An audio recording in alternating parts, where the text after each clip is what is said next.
Hi guys! ఈ పొజిషన్‌లో Gukesh knight D7 ఆడి బోత్ మ్యాగ్నస్ కార్ల్సన్ యొక్క రుక్‌ని అండ్ పాన్‌ని అటాక్ చేస్తున్నాడు. మ్యాగ్నస్ కార్ల్సన్ సింపుల్‌గా డిఫెండ్ చేసుకోవచ్చు. లైక్ రుక్ E8 ఆడి బట్ తను మూవ్ ఆడలేదు. Instead of he go for this knight sacrifice.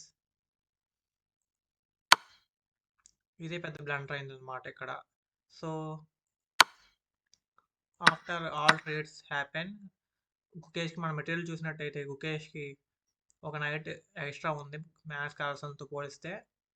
And ఇక్కడ క్యాల్సన్ ఎందుకు నైట్ సాక్రిఫైస్ చేశాడంటే తనకి 2 కనెక్టెడ్ పాసిబుల్ పాయింట్స్ ఉన్నాయి. సో వీటిని ప్రమోట్ చేసుకొని క్వీన్ కింద ప్రమోట్ చేసుకొని గేమ్ విన్ అవుదాం అనుకున్నాడు.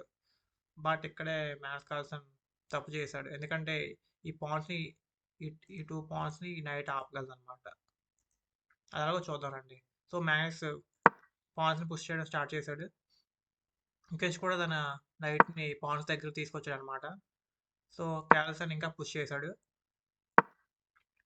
సేమ్ ముఖేష్ కూడా తన నైట్ని దగ్గర తీసుకొచ్చాడు అనమాట పాన్స్కి దగ్గరగా అటాక్ చేయడానికి. సో మీరు చూసినట్లయితే మ్యాథ్స్ కార్ల్సన్ ఒకవేళ ఈ పాన్ పుష్ చేస్తే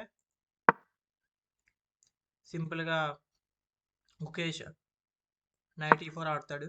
సో ఒకవేళ మ్యాథ్స్ కార్ల్సన్ ప్రమోట్ చేసుకుంటే సింపుల్గా చెక్ చెప్పి ఇది 4కి అనమాట. మీకు ఆల్రెడీ తెలిసే ఉంటుంది. దీన్ని 4కి అంటారు. సింపుల్గా క్వీన్ విన్ అవుతాడు. సింపుల్గా క్యాప్చర్ చేస్తాడు. సింపుల్గా పాసర్ పుష్ చేసుకొని గేమ్ ఈజీగా విన్. సో పుష్ చేయకుండా సపోర్ట్ కింద తీసుకొచ్చాడు అనమాట మ్యాగ్నస్. సో ఇక్కడ only one move which can move the game for the Gukesh. ఆ మూవ్ ఏంటో వీడియోని పాజ్ చేసి సాల్వ్ చేయడానికి ట్రై చేయండి. సాల్వ్ చేసిన వాళ్ళు కామెంట్ బాక్స్లో మెన్షన్ చేయండి. And that movie is night A4. Carlson pan push చేయడం స్టార్ట్ చేశాడు. ముఖేష్ కూడా తన ఓన్ పాస్ క్రియేట్ చేసుకోవడానికి పాన్ మూవ్ చేశాడు ఇక్కడ. సో ముఖేష్ కూడా ఒక పాస్ ఉంది ఇక్కడ. చూద్దాం మరి తర్వాత ఏమైంది దీంట్లో.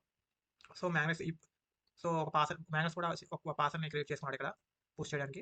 ముఖేష్ కూడా దగ్గర తీసుకొచ్చాడు తన నైట్ని అటాక్ చేయడానికి పాయింట్స్ని. సో ఇక్కడ మన ముఖేష్ ఏం చేశాడంటే చెక్ చెప్పాడు అనమాట. సో ఇక్కడ చికెన్ వచ్చి చెప్పాడంటే ఒకవేళ మ్యాగ్నస్ యొక్క కింగ్ అనేది డిఫెండ్ చేసుకున్నాడు తన పాయింట్ని. ఇక్కడ ముఖేష్ సింపుల్గా కింగ్ F7 ఆడాడు. ఈ పొజిషన్లో మ్యాగ్నస్ చేశాడు. ఎందుకంటే ఇక్కడ ఈ పాయింట్ డిఫెండ్ ఈ పాయింట్ 2 అటాకర్స్ ఉన్నారు. ఒకటి నైట్ ఒకటి కింగ్.